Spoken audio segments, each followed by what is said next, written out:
Welcome to my Olympics. I'm here at the site of my survival that I did for the Survival Quest video almost 2 years ago. I was hoping to take this time to answer some of the questions that were posed in the comments, some of the criticisms. One of the questions that we have gotten a lot on the Survival Quest video, some were just outright, you know, I'm a failure because I did this. The whole trip was moot because I made these mistakes. And the main mistake that everybody seems to want to point out is that I was right on the river with my shelter and fire. You got to realize that rainforest isn't like a lot of other places. It's, in fact, it's very different. The ground around here is like a big sponge. It rains and it rains and it rains, and this ground really soaks it up. The rivers don't rise like you would think, you know, say someplace that was like sun-baked desert where a big rain hits and the ground is basically glass and the water just all flows to one point and then bam, flash flood. Now, I've yet to see a flash flood out here. One time when my wife and I, Stephanie, were on the Enchanted Valley trail, we were just a day in and we got stuck for 2 days and 7 inches of rain. In fact, the roads back where our car was were all closed down. We wouldn't have been able to get out of there even if we wanted to leave. But we hunkered down, dug trenches around our tent. We even were able to get a fire going at the end of the rainstorm. We got everything dried out, and then we continued on to our trip to the Enchanted Valley. Everybody criticized that I was down on the river with my shelter and fire, and for the most part they're right. We don't have flash floods like you do in other places here in the Olympics. It can rain 7 inches in a weekend, and you'll see the river rise, but it's not flooding. And I'm not in some sort of slot canyon that I'm going to be taken out by this flood. There was high ground nearby me if anything crazy like that actually did happen. But one of the main reasons that I was down by the river, there was a couple of them. It was September in the rainforest. It was pretty dry. And even though it was raining most of the week that I was there, the rains were starting to start for the season, it was mostly dry. Out here in the rainforest, the ground is hollow.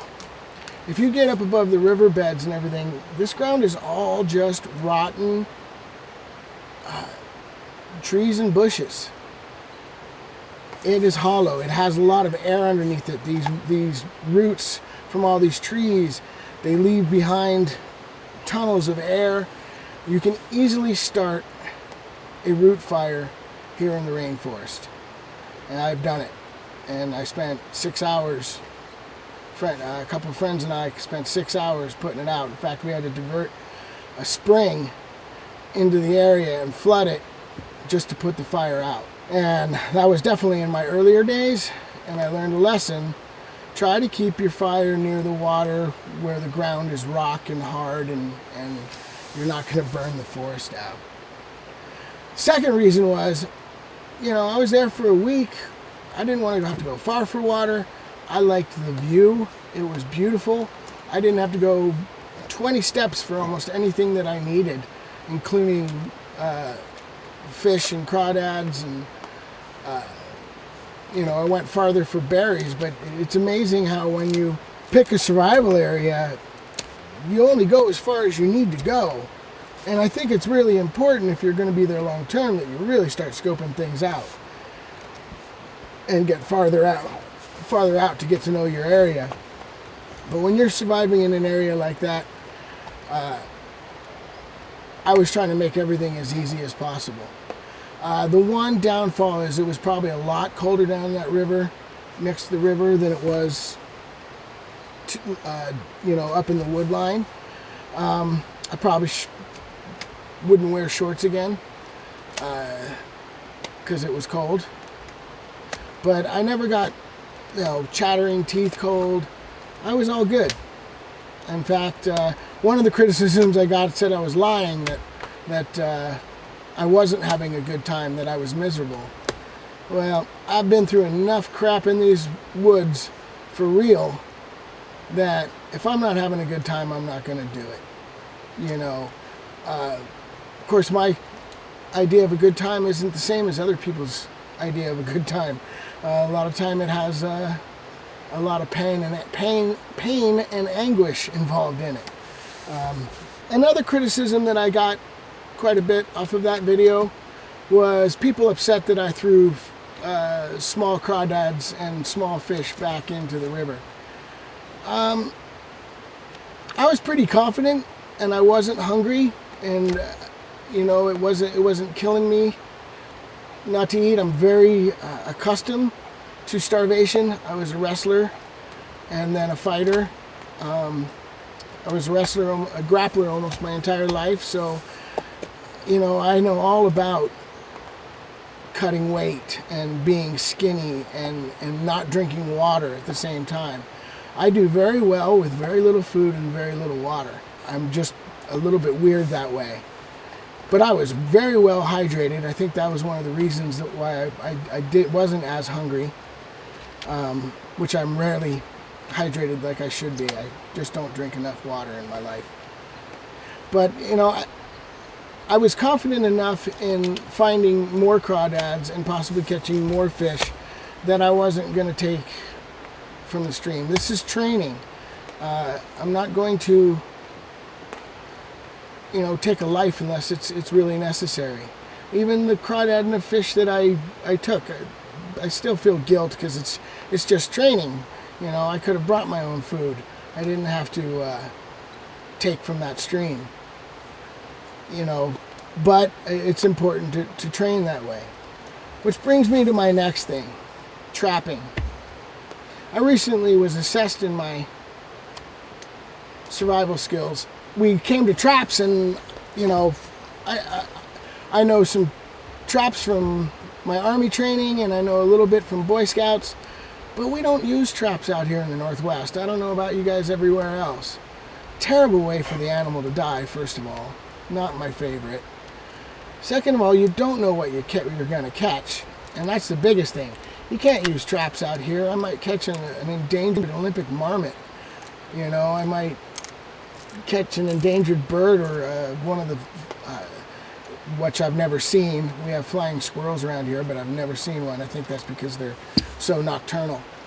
But, you know, what if you catch something that you're not supposed to? And what if somebody's animal comes roaming through here? I mean, it could happen. There's a lot of people like me out here that go deep into the bush and just to get alone. So you don't want to risk. Traps are pretty much just off the table. I was able to make a trap during the assessment that I was pretty proud of. You know, one of the Paiute deadfall traps, and I'd only really seen it in diagram, and I was able to make it in a pretty quick fashion. And I think, given a few hours, even a few days, I could have mastered traps like that pretty easily, and even come up with more ideas. But it just doesn't. It's just not the way that I survive. If I was in a real survival situation, absolutely I'd start putting up traps, and if I had the gear, I carry snare wire in my survival kit. Absolutely I'd be using that stuff. But in training, there's really, I don't see a real viable way to train that live. Survival to me is a tool. I go deep into the backcountry a lot.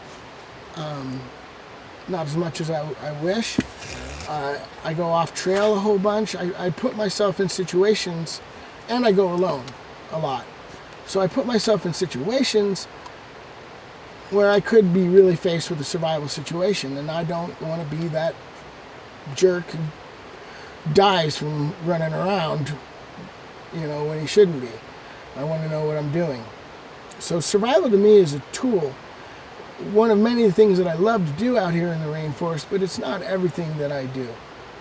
And it's not everything that I'm like not constantly concentrating on survival and survival skills. I come from it from the aspect of, I guess, you know, not as much military, but as the Boy Scout training I had in wilderness survival. Be prepared. You know, Boy Scouts, be prepared. Bring the things that you need. You don't have to overweight yourself to bring, as REI calls it, the 10 essentials. You have to look at your things like fire, shelter, food, water, security, rescue. Those issues, and make sure that, you know, I can cover those some way with what's in my pack. And always remember the big red flag statement. Oh, we're just going for a day trip. Again, I'd like to thank everybody for their comments. I even enjoy some of the trolls. It's kind of fun. And if you really got a problem with what I'm doing and it really irks you, come join me and show me how. I'm always welcome to show people my area and learn from them if they have something to teach me. I will be doing it again. I'll be later this season. Look forward to my Olympics, taking my young nephew, Gabriel, for his first camping trip and his first survival all in one trip. I'm sure he's been on camping trips, but not to the rainforest. And Charlie and Chet will come with us. In fact, Charlie was Gabriel's dog before he was ours.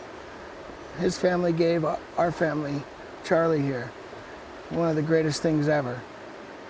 And Gabriel wasn't too happy about it, so that's one of the issues that we'll have to confront when he gets here, is the fact that I stole his dog. But thanks for all the comments, thanks for all the input.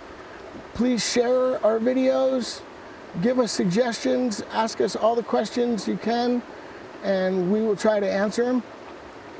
I'm really enjoying this project, and I hope that you guys will continue to watch and continue to enjoy my adventures in the Olympic National Park and National Forest.